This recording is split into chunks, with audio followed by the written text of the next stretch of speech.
مع اقتراب العيد كلشي كيبدا يقلب ويبحث على حلويات جديده، وانا ما كيحلى ليا العيد غير بالغريبه التقليديه ديالنا. اليوم غادي تشوفوا معايا جوج انواع، الاولى بالسميده والكوك السهله، والثانيه بالقرقاع معلكه ومشقه من الفوق.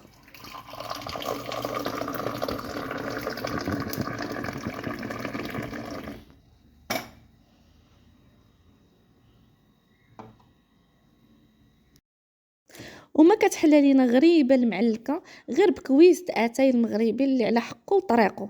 تبعوا معايا الفيديو من الاول حتى الاخر باش تعرفوا التفاصيل الوصفه مع بعض اسرار لنجاحها. نبداو على بركه الله. غنحتاجو في غريبه ديال الكركاع واللوز، بيضه اللي كتكون صغيره ماشي متوسطه وماشي كبيره. كنحتاجو 4 غرام ديال الخماره اولا نصف خماره. كنحتاجو ساشي ديال زهره البرتقال. كنحتاجو 100 غرام ديال سنيده. كنحتاجو 125 غرام ديال اللوز اللي ما كيكون لا مسلوق لا والو، كيكون غير كنجيبوه كنمسحوه. كنحتاجو 125 غرام ديال الكركاع.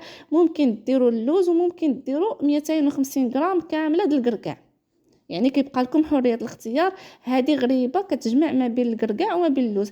اول حاجه غادي نجيبوا اللوز ديالنا وغادي نطحنوه في الطحانه، او لا يمكن لكم تطحنوه برا، مهم كيبقى داكشي على حسب الاختيار. اللوز ما كنديروه في الماء، ما كنغسلوه ما حتى حاجه باش ما كيلواش، فقط كنجيبوه وكنجيبوا واحد المنديل اللي كيكون نظيف وكنمسحوه مزيان، كنحيدوا منه داك الغبره اللي كتكون فيه، وكنشدوه وكنطحنوه كما كتشوفوا معايا. انا طحنته غير في الدار بالخلاط الكهربائي اولا بالمونينكس، ها نتوما كما كتشوفوا معايا. كنطحنوه مزيان حتى كيولي لينا عجينه، يعني كيتعلق باش داك غريبه كتجينا معلقه. فاش غنسالي غنزل النيشان في داك البول اللي غنخدم فيه اولا في داك الاناء، يعني ما نحتاجوش عاد نديروه في شي بلاصه واحده اخرى حيت غنخدموا به مباشره. فاش غنسالي غندير كذلك الكركاع. بالنسبه للكركاع انا حاولت كما غتشوفوا دابا معايا في الفيديو، حاولت نقطعهم قطع صغيورين باش كنعاونوا داك الخلاط اولا الخلاط العطريه باش كيطحنوا لنا مزيان. انا بصراحه ما طحناتوش ليا يعني مزيان حتى تعلق، ولكن واخا هكاك جات مزيانه، يعني واخا لا بقاو لكم داك الطريفات اللي كيكونوا صغيورين راه ماشي مشكل. فاش غنسالي غنولي نوضع داك الكركاع ديالي مع اللوز. بالنسبه لهاد الغريبه بزاف د الناس ما كتصدقش ليهم، غير ما كيطبطوش المكونات او لا ما كيعرفوش الطريقه ديال البوطه، او لا كيديروا شي حوايج اللي كيكونوا زايدين على العجينه ديال اللوز. كنزيدوا هنايا 100 غرام ديال السكر، وكنزيدوا الساشي ديال الزهر. الا ما كانش داك الساشي ديال زهره البرتقال راه كتضيفوا غير معلقه ديال الزهر. كنعجنو مزيان داك العجينه حتى كتبدا كتطلق داك الزيت. ها نتوما كتشوفوا غنعجنها مزيان وغنضيف بيضه اللي كتكون صغيره. علاش انا قلت لكم بيضه صغيره وماشي كبيره وماشي متوسطه؟ حيت الا درتوها كبيره ولا متوسطه غادي تسيح ليكم في الفران، يعني غتشقق اكثر من القياس وما غتجيكمش نهائيا مزيانه. يعني بيضه صغيره راها كافيه باش كتجيكم هي هذيك، ما كتطرطقش اكثر من القياس. وكتبقى اخر حاجه كنزيدوها اللي هي الخمارات، 4 غرام، نص خماره. وكنبداو كنعجنوا داك العجينه ديالنا اولا داك العقده ديالنا مزيان مزيان مزيان حتى كتحسوا بها انها طلقات الزيت في يديكم. هانتوما كتشوفوا راه بدا كيتبدل اللون ديالها، كتبدا بحال اللي كتكحل. كل ما نتوما كتعجنوا كل ما هي كتطلق الزيت. غادي نجيبوها وغادي ندهن يدي بشويه ديال الماء زهر، راه منزل حدايا، وغادي نديرو فيها تقريبا 18 غرام. 18 غرام كيكون كافي، 16 18 ما تفوتوش هذا القياس. وكنحطوها في السكر الكلاصي سبيسيال، ما ديروش العادي حيت ما كيجيش زوين، يعني ما كيذوب لكمش وما كتطرطقش ليكم غريبه نهائيا. كان عندكم وكان امكانيه انكم تشريو السكر الكلاصي سبيسيال، هي هذيك مزيانه. ما كانش كتجيبوا غير السكر العادي اولا كطحنوا نص كيلو ديال سنيده، كتضيفوا له 4 ديال المعالق ديال النشا، كتضيفوا له خماره، كتصاوبوا فيه غريبه ديالكم، كتكون هي هذيك كيولي سكر كلاصي سبيسيال. من بعد فاش كنسالي كنزلها في اللاطه ديال الفران اللي غندخلها الفران، وغادي نوضع فيها قرقاعه. يعني علاش حنا كنوضعوا داك القرقاعه كنبركو باش كنعاونوها شويه تشقق، راها بحال اللي كتشقق شويه. فاش كندخلوها للفران كتزيد تشقق. بالنسبه للفران كيكون سخون من قبل مزيان، يعني حتى كتسخنوه مزيان مزيان وكتخليوه، وعاد كتدخلوا الخمار، عاد كتدخلوا عفوا حتى عاد كتدخلوا الغريبه ديالكم. انا غنوريكم الفران وغنوريكم فاش غتشقق. يعني كتجي فنه وناجحه 100%. واللي بغى يضرب المقادير راه ممكن. ها نتوما الفران ديالي ناقص حتى للتالي، كندخلوها من التحت حتى كتطرطق. ما كتاخذش وقت طويل، يعني تقريبا ما بين 5 حتى 7 ديال الدقائق، حتى 7 ديال الدقائق. وكنطلعوها للفوق كتاخذ فقط 5 ديال الدقائق. ما تفوتولهاش ما تفوتولهاش الطياب باش ما تجيكمش قاصحه.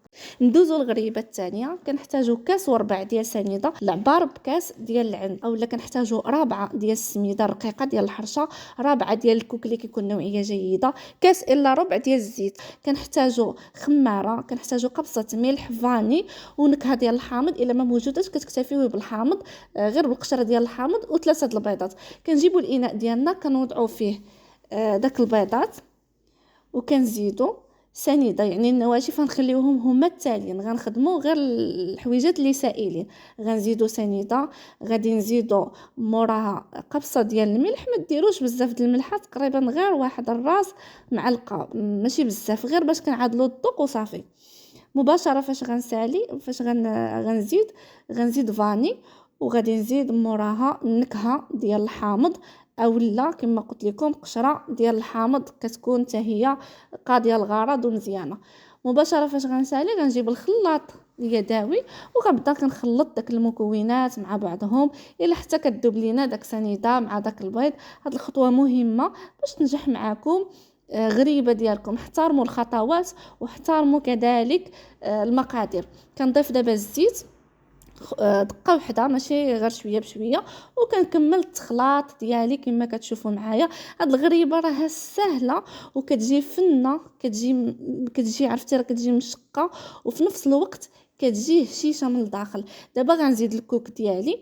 الكوك هو اللي كيتحكم في النوعيه اولا في غريبه ديالكم باش كتجيكم مزيانه. من الاحسن جيبوا الكوك اللي كيكون ميدم باش كتجيكم غريبه مزيانه. اما كتجيبوا الكوك الاخر اللي كيكون ناشف ما كيتجيش نهائيا مزيانه وما كتشققش. صافي غنضيف غير شي شويه، غنضيفو غنخلط غير بيدي واحد شويه. والسميده دائما كنضيفوها على غير شويه بشويه، ماشي دقه وحده. يعني انا دخلت ليا رابعه كامله، تقدر تدخل لكم رابعه كامله، تقدر قل. انا جاتني هي هذيك رابعه وكتجي، يعني انا فايته مصوبها وعن تجربه راه كتجي زوينه، وغير جربوها على حسابي. صافي كنبقى كنخلط كما كتشوفوا معايا. هاد العجينه اولا هاد غريبه كتبغي شويه هكذا دليك، يعني كنخدموا بشويه علينا. كنضيفوا السميده وحنا كنحركوا، كنضيفوا السميده وحنا كنحركوا حتى كنحصلوا على ان داك الكوك اولا داك المكونات بداو كينشفوا.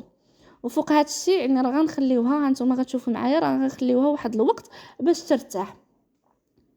صافي هانتوما راني درت رابعه كامله، ما نقص منها حتى حاجه، ولكن نتوما ردوا البال. واخر حاجه ديما في غريبه ولا في الحلويات كنضيفوا خماره، كتبقى هي اخر حاجه. وكنخلط داك العجينه ديالي غير بشويه، كنحاولوا ندخلوا داك الخماره في جميع اطراف العجينه ديالي باش كتطرطق لينا، يعني كامله، ماشي جهه كتطرطق وجهه لا. داكشي علاش قلت لكم خدموها مزيان وخدموها بالكف ديالكم من الاحسن. دابا كنغطيها وكنخليها واحد 10 ديال الدقائق كما كتشوفوا معايا. فاش كنسالي وكنجيبوا السكر الكلاصي، كنجيبوا الميزان اللي غنوزن معاكم. بغيتو توزنوهم وزنوهم، بغيتو ديروهم يعني عينكم ميزانكم راه ممكن. انا كنوزنهم باش كيجيوني قد وكيجيو زوينين حتى في المنظر. باش كندهن يدي ضروري من الماء ديال الزهر. هانتوما كندهن يدي واحد شويه، كنهز شويه من داك الخليط وكنكورو وعاد كنوزنو. بالنسبه للوزن 24 25 ما تفوتوا لهمش هذا القياس، كيكون كافي. انا درت فيهم 24 25 كيجيو هما هادوك كبارين بزاف ما كيجيوش مزيانين. صافي غير كنكورهم بحال هكا وكنفندهم في السكر الكلاصي، كنزلهم في داك البول وكنزيد عليهم السكر الكلاصي من الفوق، وكنبقاو غاديين بهذه الطريقه الى حتى كنساليو الكميه اللي عندنا. طريقه واضحه وسهله هاد غريبه، يعني ما تخافوش منها، غير صوبوها كتجي رائعه. هانتوما كما قلت لكم 24 25 بحال هكذاك. هانتوما وليت عاودت معكم مره واحده اخرى باش كتكون الطريقه موضحه وكتنجح معكم. هنا فاش غنسالي كنوضع في اللاطه ديال الفران، وكنجيب واحد المعلقه اللي صغيره وكنبدا نبرك عليهم في الراس، كنبركو عليهم في الراس غير باش كنعاونوهم يتشقوا. بالنسبه للطريقه ديال الطياب راه بحال غريبه ديال الكركاع، كنسخنوا الفران مزيان، كنقصوا له حتى للتالي وكندخلوها غير كتطرطق، كتاخذ لكم تقريبا ما بين 5 حتى 7 دقائق، غير كتطرطق كنطلعوها للفوق وكنخليوها 5 دقائق مضبوطه كتكون واجده. هنا كنكون وصلنا لنهايه الفيديو، نتمنى يكون نال اعجابكم. نتلاقاو دائما في فيديو جديد مع وصفه جديده.